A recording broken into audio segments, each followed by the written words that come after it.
Kemudian kata Nabi, kata para sahabat, qalu al-muflis fina la dirhamalah. Orang yang bangkrut itu, kata para sahabat, di antara kami itu adalah orang-orang yang tidak memiliki dirham. Artinya orang miskin, orang tak mampulah, yang tak punya uang. Dirham di sini diibaratkan sebagai dunia, harta. La dirhamalah, duit, yang tak memiliki uang, kata para sahabat. Kemudian wala mata. Arti wala mata di sini, tak juga ada yang bisa kami nikmati dari hal-hal yang sifatnya materi.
A'udzu billahi minasyaitonir rajim. Bismillahirrahmanirrahim. Assalamualaikum warahmatullahi wabarakatuh.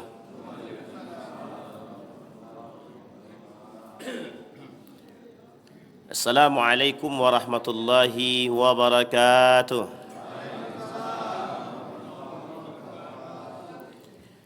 Alhamdulillahi rabbil alamin. Alhamdulillahilladzi arsala rasulahu bil huda wa dinil haq liyudhhirahu 'ala ad-dini kullih wa kafa billahi shahida. Ashhadu an la ilaha illallah wahdahu la syarika lah wa ashhadu anna Muhammadan 'abduhu wa rasuluhu la nabiyya ba'd. Allahumma salli wa sallim wa barik ala hadzal nabiyil karim. Allahumma salli ala Muhammad wa ala ali Muhammad fil alamin innaka Hamidum Majid. Puji syukur kehadirat Allah atas limpahan rahmat dengan mengucapkan alhamdulillahirabbil alamin. Berselawat kepada Nabi dengan mengucapkan Allahumma salli ala Muhammad wa ala ali Muhammad fil alamin innaka Hamidum Majid. Ya ayyuhan nasu taqu rabbakumul ladzi khalaqakum min nafsin wahidah wa khalaqa minha zawjaha wa batha minhuma rijalan katsiran wa nisaa'a wattaqullaha alladzi tasaaluna bihi wal arham innallaha kana 'alaikum raqibah. Bapak Ibu sekalian yang berbahagia, mudah-mudahan di subuh hari ini Allah limpahkan rahmat kepada kita, karunia, Allah ruaskan rezeki kita, Allah jadikan rumah tangga yang sakinah, mawaddah warahmah, yang selalu berada dalam tuntunan Allah Subhanahu wa taala. Amin ya rabbal alamin. Baik Bapak Ibu sekalian yang berbahagia, adapun judul kita subuh hari ini insyaallah yang tertulis orang-orang yang merugi baik di dunia maupun di akhirat. Berbeda pendapat di kalangan ulama tentang orang-orang yang merugi. Yang dimaksud dengan orang-orang yang merugi ada di dua tempat. Yang pertama ada di dalam Al-Quran, kemudian juga ada di dalam hadis baginda Nabi Muhammad sallallahu alaihi wasallam. Ketika Nabi mengatakan orang-orang yang merugi, di dalam hadisnya merujuk kepada perilaku-perilaku yang memang tak sejalan dengan apa yang disyariatkan oleh agama Islam. Yang paling besar dari sekian banyak hadis Nabi, perilaku-perilaku orang yang merugi tersebut lebih tepatnya adalah perilaku yang zalim kepada manusia. Dari sekian banyak hadis, salah satu contoh misalkan adalah hadis tentang ghibah. Itu adalah perbuatan zalim. Kemudian Bahkan dalam riwayat yang lain Nabi mengisyaratkan sebagai muflis, orang yang bangkrut atau muflis dikategorikan sebagai orang-orang yang merugi. Begitu juga dalam pandangan Imam Al-Ghazali juga mengatakan orang yang merugi itu adalah lebih banyak mengatasnamakan perbuatan yang kemudian mereka lakukan di dunia tapi kemudian tidak berdampak pada akhirat mereka. Artinya perbuatan-perbuatan mereka selama mereka di dunia itu tidak memberikan faidah atau tidak mendapatkan nilai di sisi Allah Subhanahu wa taala kelak di akhirat. Tapi justru yang tadi amal perbuatan yang telah mereka lakukan sebagai nilai ibadah menurut mereka, justru kelak di akhirat itu akan berpindah tangan dari satu tangan ke tangan yang lain. Artinya ada perbuatan-perbuatan yang memang di dalam hadis Nabi itu disebutkan sebagai perbuatan yang zalim, adalah bagian daripada perbuatan yang paling merugi yang dilakukan oleh manusia ketika mereka berada di dunia. Pagi ini kita coba mengkaji satu hadis yang kemudian nanti akan kita coba dengan hadis-hadis yang lain. Kata baginda Nabi Muhammad sallallahu alaihi wasallam an Abi Hurairah radhiyallahu anhu qala Nabi sallallahu alaihi wasallam la tu'addunnal huquqa ila ahliha yaumal qiyamati hatta yuqadish lisyatil jalha minasyatil qarna, rawahu Muslim. Dari Abu Hurairah radhiyallahu yang berkata bahwa Rasulullah sallallahu alaihi wasallam bersabda, hingga suatu hari nanti kalian diperintahkan untuk menunaikan hak-hak. Ini yang harus kita ingat bersama. Diperintahkan menunaikan hak-hak itu kepada pemiliknya pada hari kiamat. Ini isyarat daripada hadis. Hingga kambing yang tidak bertanduk diberikan haknya atau diberi haknya dari kambing yang bertanduk. Hadis ini diriwayatkan oleh Muslim. Dan kemudian hadis ini diperkuat oleh baginda Nabi Muhammad sallallahu alaihi wasallam dalam kitab Riyadhus Shalihin. Apa kata Nabi? An Abi Hurairah radhiyallahu anhu anna Rasulullah sallallahu alaihi wasallam qala. Diperkuat dengan hadisnya adalah atadruna manil muflis? Tahukah kalian siapa manusia yang bangkrut? Yang bangkrut inilah yang kemudian di dalam hadis Nabi ini disebut sebagai orang yang merugi. Atadruna manil muflis? Qalu al-muflis fina man la dirhamalah. Kata para sahabat ketika Nabi sedang asik berbincang dengan para sahabat duduk. Kemudian ini sebuah kebiasaan Nabi ketika duduk dengan para sahabat dengan gaya halakat, dengan gaya duduk seperti ini tapi duduk di atas lantai, Nabi selalu memperingatkan dan memberikan nasihat kepada para sahabat. Satu cerita yang sangat unik itu ketika Mu'adz bin Jabal. Ketika Mu'adz bin Jabal duduk di hadapan Nabi, itu Nabi selalu cerita. Jadi cara Nabi bercerita dengan para sahabat itu seakan-akan menunjukkan kedekatan Nabi. Jadi kenapa para sahabat itu mudah menangkap apa yang disampaikan oleh Nabi? Karena Nabi menyampaikan sesuatu kepada para sahabat itu seolah-olah lawan bicaranya adalah orang yang memang mengerti apa yang dia sampaikan. Atau seolah-olah Nabi berbicara dengan bahasa orang yang mendengarkan. Nah, itu kelebihan baginda Nabi Muhammad sallallahu alaihi wasallam. Berbicara dengan orang tua dia beda karakternya, berbicara dengan pemuda dia berbeda bahasanya, bicara dengan anak-anak dia lain lagi bahasanya. Sehingga Nabi begitu indah. Seperti satu hadis itu dalam riwayat yang lain tapi dianggap dhaif hadis ini. Ketika Nabi keluar di hari Lebaran Fitri itu, kharajan Nabi sallallahu alaihi wasallam yaumal Id. Ketika Nabi ketemu dengan seorang anak, ya bunai. Kata Nabi dengan menggunakan bahasa ya bunayya ketika dia bertemu dengan anak kecil. Tapi ketika Nabi bertemu dengan para sahabat yang muda-muda, bukan yang tua-tua, yang muda-muda, itu Nabi menggunakan bahasanya dua. Kalau tidak syab, gulam. Ya gulam atau ya syab kata Nabi. Hei anak muda, hei bro kata Nabi. Itu gaya bahasa Nabi yang santai. Ketika Nabi bertemu dengan anak muda. Tapi ketika Nabi berbicara dengan orang yang sama, kadang Nabi panggil ya Aba Hurairah, ya Abahir kata Nabi. Nabi memanggil mereka dengan bahasa nama karena ingin menunjukkan kedekatan Nabi dengan para sahabat. Kemudian kata Nabi, qalu al-muflis, kata para sahabat, qalu al-muflis fina la dirhamalah. orang yang bangkrut itu, kata para sahabat, di antara kami itu adalah orang-orang yang tidak memiliki dirham. Artinya orang miskin, orang tak mampu lah, yang tak punya uang. Dirham di sini diibaratkan sebagai dunia, harta. La dirhamalah, duit yang tak memiliki uang, kata para sahabat. Kemudian wala mata. Wala mata. Arti wala mata di sini, tak juga ada yang bisa kami nikmati dari hal-hal yang sifatnya materi. Kata para sahabat, orang yang tidak memiliki atau memiliki kekurangan materi, itu yang disebut dengan bangkrut. Kalau kita pahamnya bangkrut itu adalah orang punya harta tiba-tiba kemudian jatuh miskin mendadak, itu namanya bangkrut tuh. Atau ada orang kemudian punya bisnis, terbakar tokonya, tiba-tiba langsung tak punya duit, itu artinya bangkrut gitu dia. Atau memang yang mereka tidak memiliki sedikit materi, tidak memiliki banyak materi atau sedikit materi yang mereka miliki. Kemudian kata Nabi, faqala innal muflis min ummati, orang yang bangkrut dari golonganku, kata Nabi Muhammad sallallahu alaihi wasallam, ya'ti yaumal qiyamah, ketika dia datang di hari kiamat, ya'ti bi salatin, ya'ti bi siyamin, ya'ti bi zakatin. Dia datang dengan pahala puasa, dia datang dengan pahala zakat, dia datang dengan pahala solat, dia datang dengan pahala sedekah. Banyak pahala yang dia datang, yang dia miliki selama hidupnya di dunia. Dia datang kepada Allah dengan membawa pahala-pahala tersebut.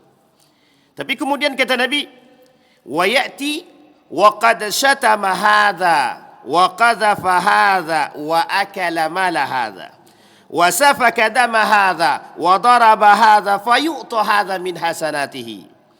Kemudian kata Nabi, tapi orang-orang tadi, pahala-pahalanya tadi diberikan kepada orang yang lain, diberikan kepada si A, diberikan kepada si B, diberikan kepada si C. Apa maksud hadis ini? Maksud hadis ini, kok diberikan pahala orang tadi kepada orang lain? Ternyata ada satu perbuatan yang dilakukan oleh orang tersebut ketika di dunia, dan ketika di akhirat Allah tidak mau menagih pahala itu, tapi justru pahala-pahala tersebut diberikan kepada orang yang mereka zalimi, yang mereka sakiti. Hadis ini sahih, diriwayatkan oleh Muslim dalam kitabnya Sahih Muslim. Kata Nabi, orang yang bangkrut itu yang datang dengan pahala yang segudang, tapi semua diberikan kepada orang lain. Fayu'ti min hasanatihi, kata Nabi. Kemudian diberikan kebaikan pahala dia tadi kepada orang yang dia zalimi, sebagai bentuk pertanggungjawaban yang pernah mereka perbuat ketika di dunia. Pertanyaan pertama adalah, kalau orang yang menzalimi tadi, minta maaf kepada orang yang dizalimi, berlakukah hadis ini? Berlakukah hadis ini? Ulama berbeda pendapat.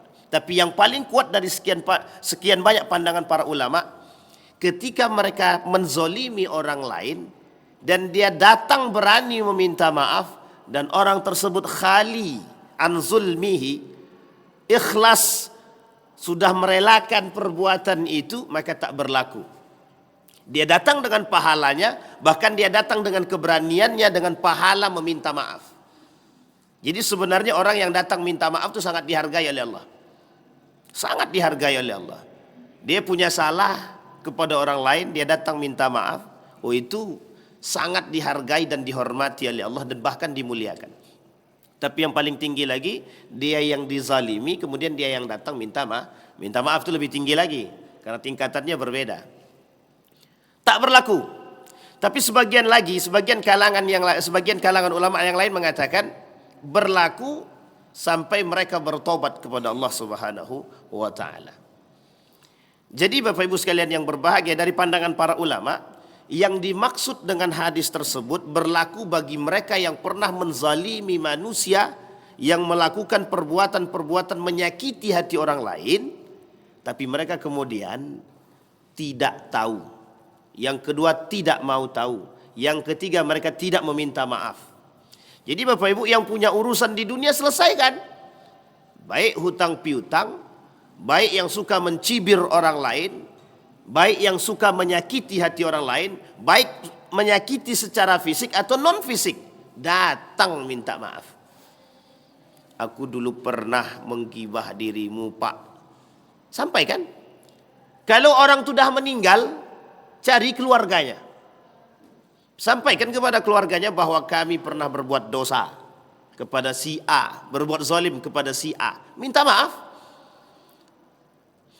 Tapi yang paling penting lagi, ketika orang yang kemudian yang pernah kita zalimi kemudian sudah meninggal dunia, maka yang paling pertama yang dilakukan, kata Syekh Abu Darda, kata beliau itu, yang paling penting untuk dilakukan adalah bertaubat kepada Allah Subhanahu wa taala. Begitu juga kata Syekh Ramadan Al-Buti itu, manusia tak mungkin terlepas daripada menyakiti hati manusia yang lain. Itu sulit. Sulit melepas perbuatan itu. Mesti ada, meskipun tidak sering, tapi mesti ada manusia menyakiti orang lain. Maka datang minta maaf. Dan itu diperbaiki oleh, kata Syekh Ramadan Al-Buti, baik. Sangat baik sekali. Nah, baik. Kemudian mereka yang datang, kata Nabi, itu yang disebut dengan muflis. Itu yang kemudian disebut dengan muflis, bangkrut.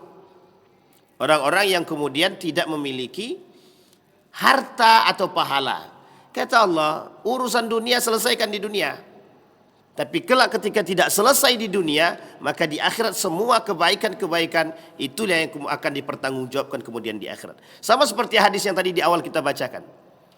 Ibaratnya, bahkan kambing saja yang tak bertanduk kelak akan mendapatkan tanduk dari kambing yang bertanduk.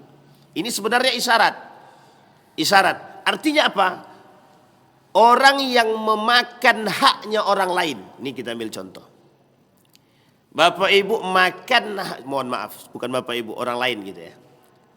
Memakan harta orang lain tanpa izin orang lain, meskipun hanya 100 rupiah, maka kelak di akhirat itu dipertanggungjawabkan.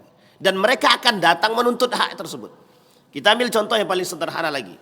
Bapak Ibu pernah pakai sendal orang lain tanpa izin orang tersebut, maka kelak mereka akan menuntut hak mereka yang Bapak Ibu pakai tanpa izin, itu akan diberikan kepada mereka yang berhak menerima hak mereka. Jadi hal ini sederhana.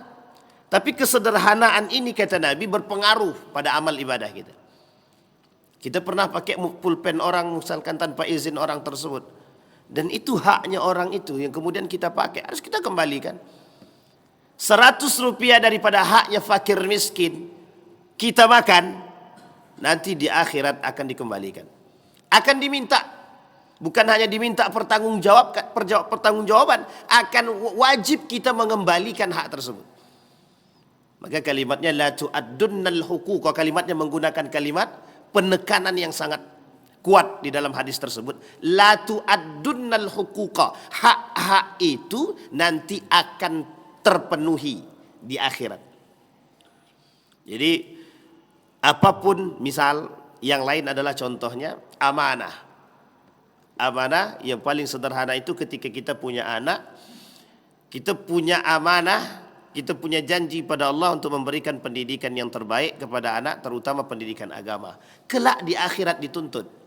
Bapakku tak pernah, ini hadis sahih, bapakku tak pernah mengajarkan aku ngaji, bapakku tak pernah mengajarkan aku salat. Di akhirat dituntut. Apa bentuk tuntutannya? Dia mengadu kepada Allah. Nanti Allah yang bertanya, betul tak perbuatan tersebut? Kalau betul perbuatan tersebut, mohon maaf, dicek tuh. Yang tadinya anaknya diangkat, kemudian bapak yang diturunkan. Anaknya diangkat ke surga, anaknya kemudian anaknya diangkat ke surga, bapaknya kemudian dimasukkan ke dalam neraka. Bergilir, berganti. Tapi dan itu tidak berlaku ketika seorang bapak dan ibu memberikan pendidikan atau menunaikan amanah dia kepada anaknya. Tapi kemudian memang anaknya yang tidak mau diberikan pendidikan yang terbaik, itu terlepas daripada tanggung jawab. Artinya Bapak Ibu, hak-hak orang lain yang ada kepada kita itu nanti kelak di akhirat akan dituntut, yang wajib kita penuhi. Bayangkan hak tersebut tidak hanya harus dipenuhi di dunia, ketika tidak terpenuhi di dunia kelak dituntut di akhirat. Bahkan pengibaratannya sebagai seekor tanduk kambing, yang kelak dan kambing yang tak bertanduk akan menuntut kepada kambing yang bertanduk, dan nanti kambing yang bertanduk itu akan memberikan tanduknya kepada kambing yang tak bertanduk. Bapak Ibu sekalian yang berbahagia, fayu'ti min hasanatihi, kata Nabi, kemudian diberikan. Kadang-kadang kita memahami hadis ini itu paham, tapi agak sulit untuk dipraktekkan nampaknya. Kenapa begitu? Karena terlalu kita menganggap hadis ini remeh dan sepele saja. Bahkan kata Nabi melanjutkan hadis tersebut, fa in faniyat min hasanati, kalau habis sudah semua kebaikan orang yang tadi menzolimi orang lain tadi, atau si penzolim tadi sudah habis semua perbuatannya, sudah habis semua amal solehnya, apa kata Nabi? Qabla an yuqda alaihi ukhidha min khatayahu, diambilkan dari dosa-dosa orang yang kita zalimi tadi, fahumila alaihi, diberikan kepada orang-orang yang kita jadi kejelekan orang-orang yang kita zalimi tadi diambil, diberikan kepada kita yang menzalimi.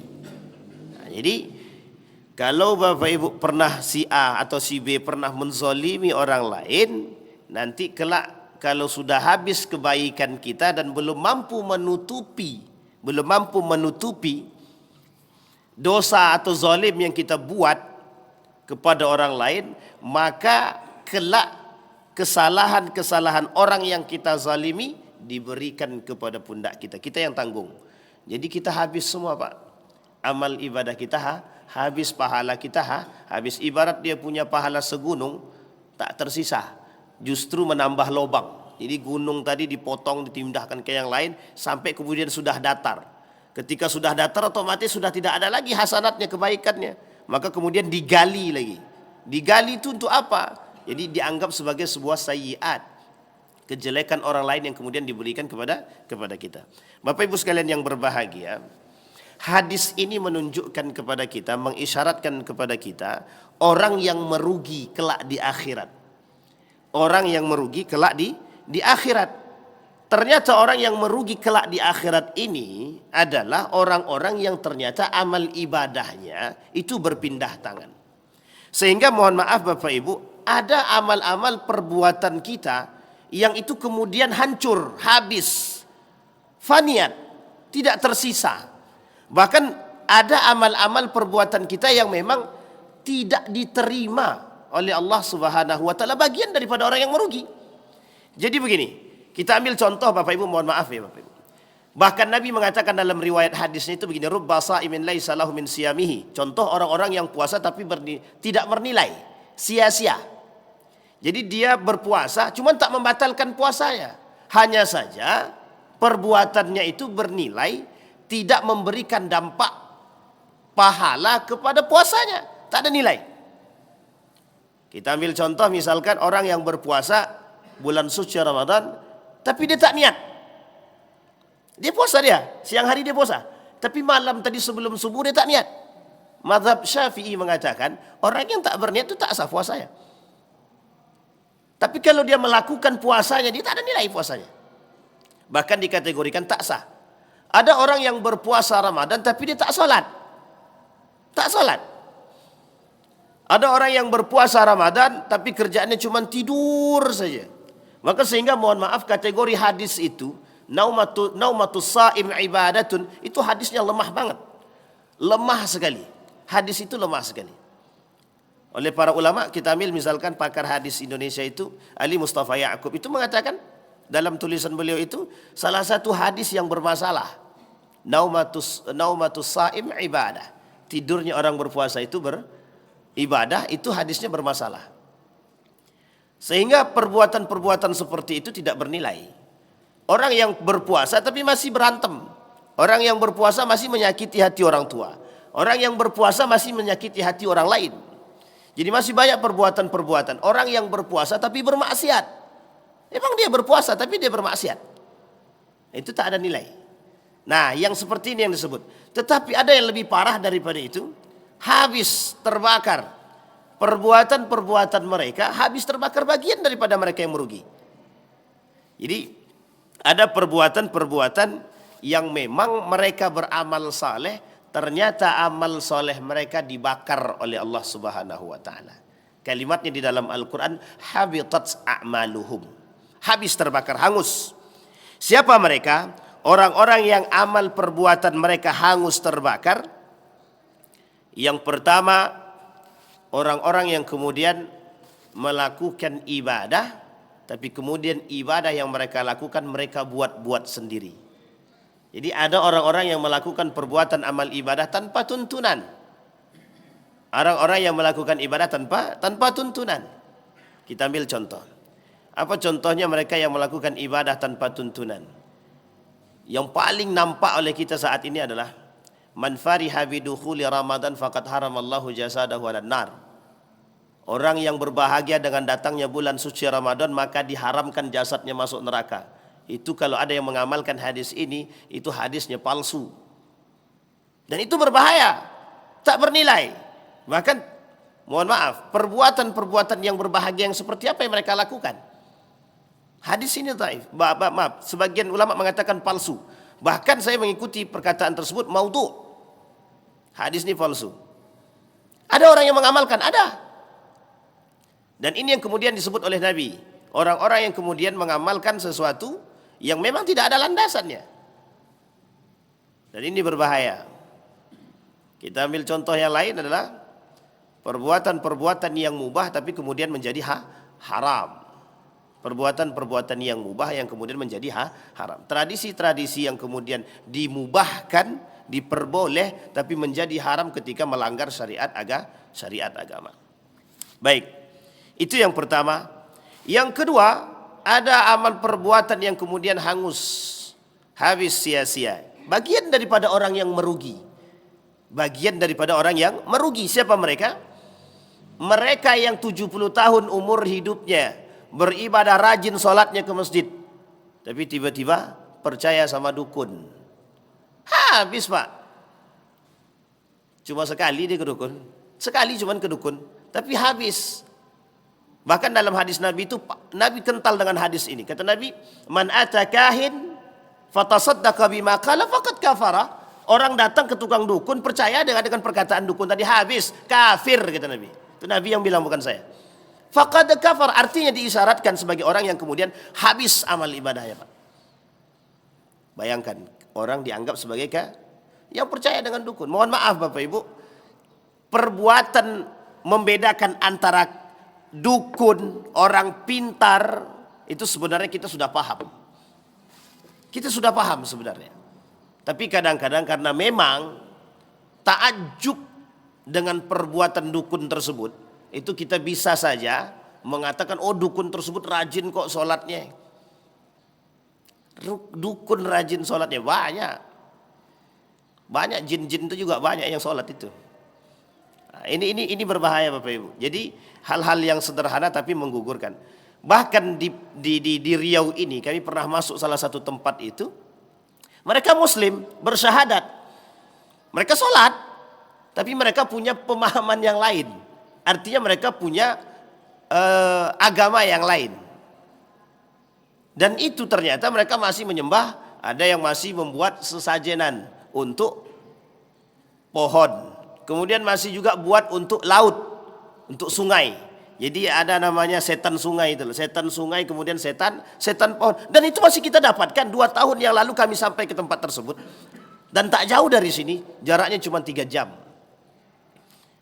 Dan mereka beribadah, mereka sholat Jumat, mereka puasa. Dan itu di Riau. Dan ketika mereka berpuasa, ketika mereka sholat Jumat. Tapi mereka tetap, tahunan mereka tetap rutin. yaitu memberikan sesajen tadi kepada laut. Apa kata mereka? Penjaga laut, penjaga sungai. Tujuannya adalah kalau kami jadi nelayan itu mudah bagi kami dapat ikan. Wah, itu parah itu. Orang yang kemudian pakai jimat, yang pakai jimat, yang memang niatnya untuk mendapatkan sesuatu dari jimat tersebut. Dulu banyak itu orang-orang datang ke Mekah motong kiswah tuh. Sekarang aja tak boleh, karena ada polisi yang jaga. Kalau tak ada polisi yang jaga mungkin dipotong juga itu. Jadi perbuatan syirik ini banyak. Nah, syirik sekarang itu kalau kata Buya Hamka, sekarang ini syiriknya syirik modern gitu deh. Syirik modern. Kalau kata Gus Bahat tuh begini, ada orang yang tidak bisa hidup tanpa ATM gitu deh. Jadi kalau ada orang tidak bisa hidup tanpa ATM kata Gus Bahat, itu berarti tandanya syirik modern. Kenapa begitu? Oh, bisa dia tidak bisa hidup tanpa ATM. Kalau tak ada ATM stres otaknya. Kalau tidak ada HP stres otaknya. Kalau tidak, apalagi kalau tidak ada internet, itu lebih parah lagi. Maka pernyataannya sama, sederhana. Ketika orang begitu tertekan, ketika orang begitu berharap terhadap internet, itu sudah merubah. Hati-hati. Sesuatu yang kita harapkan kemudian menafikan keberadaan Allah di situ, jatuhnya kita syirik. Dan saya menukil dari perkataan Gus Baha dan Syekh Ramadan Al-Buti ketika beliau mengingatkan murid-muridnya tersebut begitu. Jangan kalian jadikan cinta dunia itu sebagai bentuk menafikan keberadaan Allah. Seakan-akan Allah tidak punya peran di situ, kata beliau. Dan itu bisa dijatuhkan kesyirikan. Baik. Ana aghna syuraka anis syirki, kata baginda Nabi Muhammad sallallahu alaihi wasallam. Man amila amalan asyraka fihi ma'iya ghairi taraktuhu was. Kata Nabi, ketika ada orang yang melakukan perbuatan syirik, maka aku meninggalkan mereka. Bahkan Allah tak mau bersama dengan mereka. Perbuatan yang kedua, yang mereka kategorinya merugi, tapi kemudian amal ibadah mereka tidak bernilai di sisi Allah Subhanahu wa taala. Bapak Ibu sekalian yang berbahagia, hari ini kita harus hati-hati dalam melakukan perbuatan. Mohon maaf, banyak orang yang kemudian menderita penyakit. Banyak orang yang kemudian tidak sembuh-sembuh dari penyakit. Tapi jangan ketidaksembuhan kita terhadap penyakit itu menggugurkan keimanan kita. Jangan sampai menggugurkan keimanan kita. Ketakjuban kita atau rasa takjub itu. Takjub kita terhadap seseorang yang mampu memberikan sesuatu. Dan ini mohon maaf, kebodohan itu ditontonkan itu. Kebodohan ini sudah dipertontonkan gitu. Bahkan mohon maaf, dengan mayoritas muslim itu bisa mempertontonkan kebodohan. Itu kan lucu. Seorang profesor masa bisa percaya dengan Kanjeng Dimas yang bisa mengeluarkan duit? Itu enggak gila kita, Pak. Stres itu. Tapi mereka mengatakan, oh dia alim. Coba. Jadi yang bisa memberikan keselamatan kepada orang kepada manusia adalah selain daripada ilmu, iman. Ilmu itu selain daripada ilmu adalah iman. Kita harus kuat iman, Pak. Masa pawang hujan, kemudian pawang banjir yang kemudian didatangkan hanya untuk menunjukkan atau menghilangkan. Kemana Allah? Bagi mereka kemana? Bukan tidak ada para ulama di situ. Bukan tidak ada para ulama.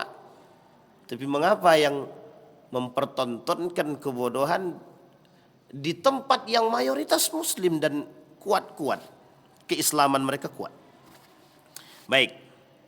Kemudian perbuatan selanjutnya, perbuatan yang ketiga yang bernilai atau perbuatan yang kemudian tidak bernilai di sisi Allah Subhanahu wa taala.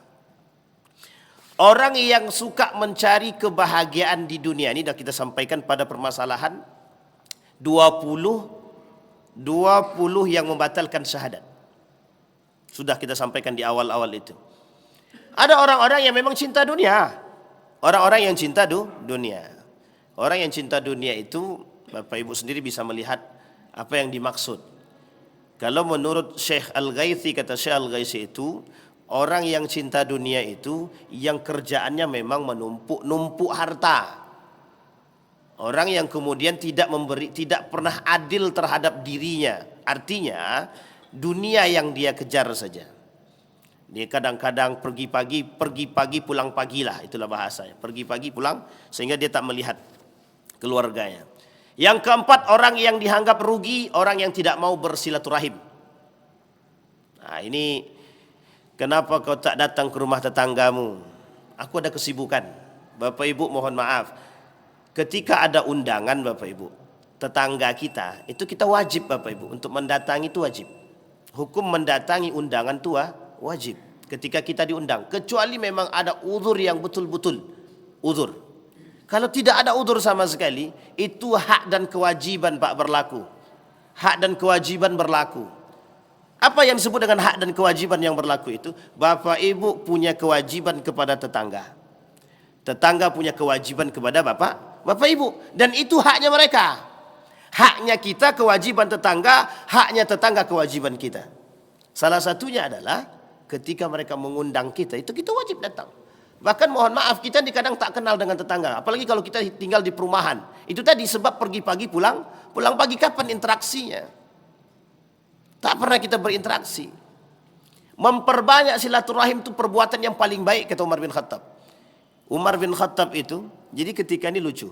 Ketika Umar bin Khattab itu berjalan dengan para sahabat, ditanya, kau kenal dia? Tidak, katanya. Padahal tinggal sama. Apa kata Umar bin Khattab? Celaka. Wailak, itu perkataan Umar bin Khattab. Apa kata Umar bin Khattab? Kau tak kenal dia yang tinggalnya tak jauh dari rumahmu, celaka, katanya. Bayangkan Bapak Ibu.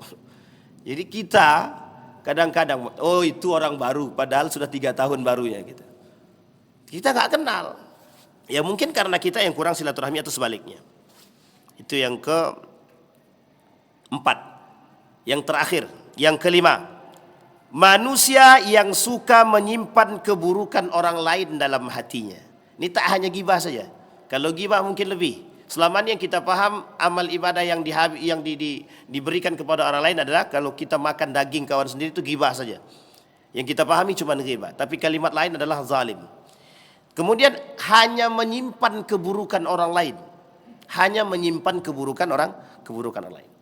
Jadi sebaiknya jangan tahu dengan keburukan orang lain. Sebaiknya jangan tahu dengan keburukan orang lain.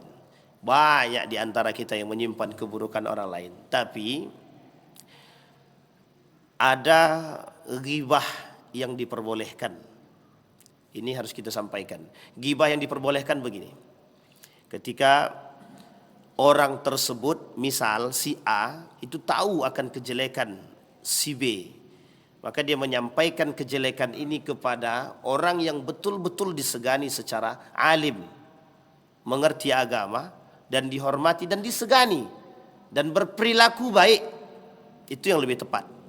Sehingga kemudian kita sampaikan untuk memberikan kebaikan dan nasihat kepada orang yang kemudian tidak baik tadi. Dan itu boleh, diperbolehkan. As-sulhu bainahum, untuk mendamaikan di antara mereka, boleh. Kata Syekh Ramadan Al-Buti, ketika kita tahu kejelekan orang lain, misal si A dan si B, suami istri berantem, kita tahu itu aib rumah tangga mereka, kita boleh sampaikan kepada alim, orang yang mengerti agama untuk memperbaiki rumah tangga tersebut. Dan itu diperbolehkan, dengan catatan tidak ember. Arti ember itu tidak sampai kita ini tidak menyampaikan kepada yang lain, tapi dengan catatan tujuan kita sulhu bainahum, dan itu diperbolehkan. Apakah itu bagian daripada ghibah? Sebagian ulama mengatakan tidak ghibah, tapi sebagian lagi mengatakan tetap ghibah, cuma ghibahnya untuk kebaikan. Tapi terlepas daripada itu tidak ada yang diperbolehkan. Apalagi kita membicarakan, oh si A itu bisa kok kita anggap terpandang, tak, belum tentu. Baik Bapak Ibu sekalian yang berbahagia, ada beberapa poin yang kita sampaikan pagi hari ini. Mudah-mudahan menjadi refleksi kita sebelum datangnya bulan suci Ramadan. Mudah-mudahan bisa menambah motivasi kita untuk bisa lebih baik menyambut kedatangan bulan suci Ramadan. Saya kira itu saja, mudah-mudahan bermanfaat bagi kita semua. Kita berdoa kepada Allah, semoga apa yang kita sampaikan hari ini di pagi hari ini Allah ridai, Allah rahmati dan Allah berkahi. A'udzubillahi minasyaitonirrajim. Bismillahirrahmanirrahim. Alhamdulillahirabbil alamin. الحمد لله الذي هدانا لهذا وما كنا لنهتدي لولا أن هدانا الله اللهم انفعنا بما علمتنا وارزقنا علوما تنفعنا في الدين والدنيا والآخرة اللهم فقهنا في الدين وعلمنا التأويل اللهم اجعل تجمعنا تجمعا مرحوما واجعل تفرقنا من بعده تفرقا معصوما اللهم أعيدنا على ذكرك وشكرك وحسن عبادتك يا حي يا قيوم يا ذا الجلال والإكرام ربنا هب لنا من الصالحين اللهم اختمنا بحسن الخاتمة ولا تختمنا إلا بحسن الخاتمة اللهم اجعلنا من أهل القرآن واجعل أهلتنا من أهل القرآن الذين نحن خاصتك وأهلك يا أرحم الراحمين ربنا آتنا في الدنيا حسنة وفي الآخرة حسنة وقنا عذاب النار والحمد لله رب العالمين السلام عليكم ورحمة الله وبركاته